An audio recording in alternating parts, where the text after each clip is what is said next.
ஒரு ஜாதகர் திருமணம் எப்போது அப்படிங்கிற கேள்வி கேட்டிருந்தாங்க. இது பெண் ஜாதகம்.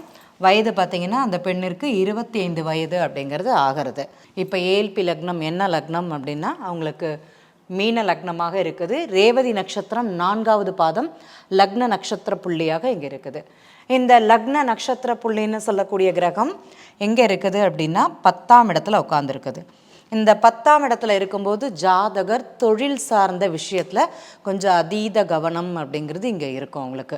அதே மாதிரி இந்த லக்னாதிபதின்னு சொல்லக்கூடிய கிரகம் எங்கே இருக்குதுன்னா 2ஆம் இடத்துல உட்காந்துருக்குறாங்க. அப்போ வருமானம் சம்மந்தப்பட்ட, குடும்பம் சம்மந்தப்பட்ட, படிப்பு சம்மந்தப்பட்ட அப்படிங்கிறது கடந்த 10 வருஷமாக இந்த ஜாதகருடைய வாழ்க்கை பயணம் அப்படிங்கிறது எப்படி தான் இருந்திருக்கும்.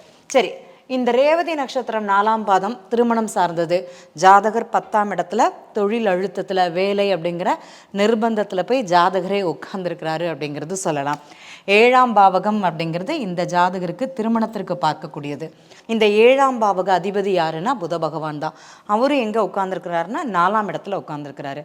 சரி, ஏன் இது வரைக்கும் திருமணம் நடக்கலை அப்படிங்கிற ஒரு கேள்வி தான். இப்போ பார்த்தீங்கன்னா லக்னாதிபதி 2ஆம் இடத்துல நல்லா இருக்கிறாங்க. நட்சத்திர புள்ளியும் 10ஆம் இடத்துல.